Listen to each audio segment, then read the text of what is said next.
ऐसे तो हम भगत हैं। तो हमारे पास दो दो नेत्र होने के बावजूद हम भगवान का दर्शन नहीं कर पाते। और एक सूरदास जी हैं जिनके पास नेत्र नहीं, नेत्र विहीन है, फिर भी सोचो वो कैसे भगवान के दर्शन किया करते होंगे। हमारे पास दो नेत्र है, फिर भी हम भगवान को देख करके दो लाइन भगवान के लिए बोल नहीं सकते। अच्छा बताओ, कोई बोल सकता है आज मेरे बांके बिहारी जी कैसे लग रहे हैं? बताओ कैसे लग रहे हैं? सुंदर, अति सुंदर। इसके आगे हम नहीं बढ़ पाएंगे। लेकिन हम दो नेत्र वाले देखकर भगवान को सिर्फ यही कह पा रहे हैं, उनके पास नेत्र नहीं। वो सोचो भगवान श्री कृष्ण के एक एक पद गाया करते थे। मंदिर जैसे खुलती तुरंत बता देते कि आज बांके बिहारी जी ने कौन से वस्त्र पहने हैं।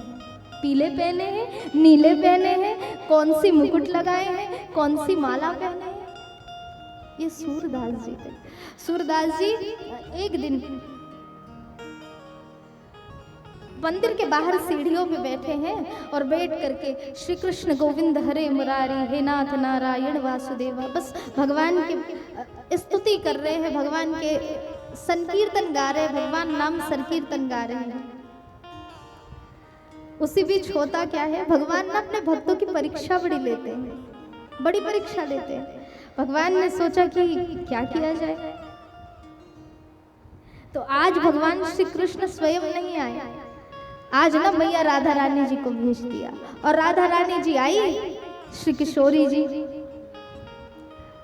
बहुत सुंदर श्रृंगार है मैया का,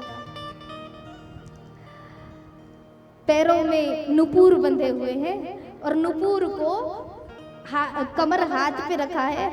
और बच्चे जैसे खेलते हैं ना, आपने देखा होगा, पहले एक पैर को उचकाते हैं फिर दूसरा पैर को उचकाते हैं, बिल्कुल वैसी मेरी राधा रानी जी किशोरी जी पहले एक कदम आगे बढ़ाती फिर दूसरा कदम आगे बढ़ाती, ऐसे वो सूरदास जी के पास जा रही थी।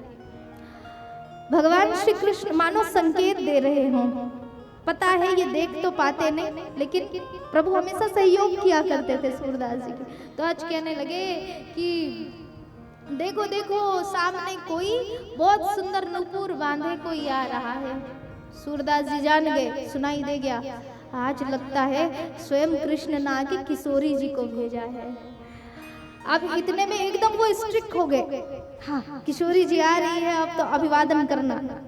इतने में लाल जी कहने लगे कि देखो देखो एकदम सामने ही आ गई है, कहीं छुड़ा के भाग ना जाए, कस के पकड़ लेना। इतने में सूरदास जी ने दोनों हाथ अपने सामने ला लिए और जैसे ही किशोरी जी की नुपुर की आवाज थोड़ी तेज आई, वैसे ही सूरदास जी ने अपने दोनों हाथन से किशोरी जी के चरणों को पकड़ लिया महाराज। जैसे ही पकड़ा तो किशोरी जी जोर से झटका लगाते हुए पीछे भागी, लेकिन नुपुर की घुंघरू वहीं पे टूट गई और साथ ही एक जो पायल था वो सूरदास जी के हाथ में आ गई। अब लाडली जी नाराज हो गई कि मेरा एक पायल तो सूरदास जी के पास रह गया। वापस आई, कहा बाबा मेरे पायल मुझे दे दो, मेरे नुपुर मुझे दे दो। सूरदास जी कहने लगे कि नहीं नहीं, मैं आपको कैसे ये पायल दूं, मैं आपको नहीं दे सकता। लाडली जी ने कहा बाबा क्योंकि ये पायल मेरे हैं इसलिए मुझे वापस दे दो। तो सूरदास जी कहने लगे देखो भक्त की चालाकी देखो, कहा लाली अगर ये पायल तुम्हारे हैं तो इसका दूसरा वाला पार्ट मुझे दिखाओ, एक तो मेरे हाथ में, दूसरे पाँव का पायल मुझे दिखाओ। अगर सेम निकला तो मैं तुम्हें दे दूंगा, और कहीं सेम नहीं निकला और इसका मालिक आया मेरे पास तो मैं फिर क्या कहूँगा, मैं तो पकड़ा जाऊंगा। इसलिए पहले दूसरा पाजब दिखाओ, दूसरा पायल दिखाओ। जब किशोरी जी ने अपने पाँव आगे किए और पाँव आगे किए महाराज, पाँव के दर्शन के साथ साथ पाँव में बंधे पायल के भी दर्शन हो गए और श्री सूरदास जी महाराज ने वो दूसरे पायल अपने हाथन से श्री किशोरी जी के चरणन में पहनाए। ये भगवान की लीला है। पहले तो छुड़ा के भागी थी, लेकिन भगवान ने ऐसी लीला रची कि उसको चरणन के दर्शन कराने थे,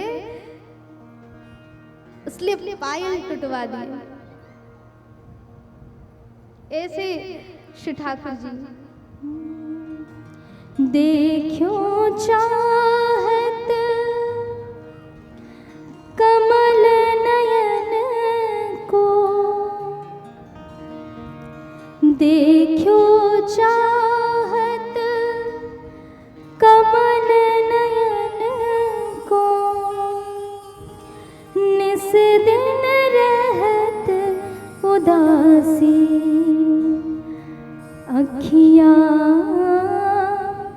हरि दर्शन को प्यासी,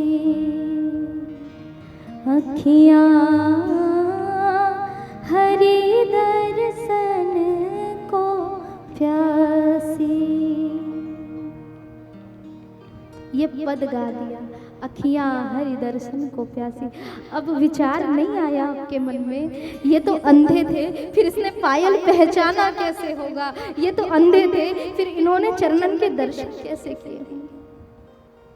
जब जब बिहारी जी को अपना दर्शन कराना होता ना, तब तब दिव्य दृष्टि सूरदास जी को दे दिया करते थे, और उस दिव्य दृष्टि से वो देख जाया करते थे।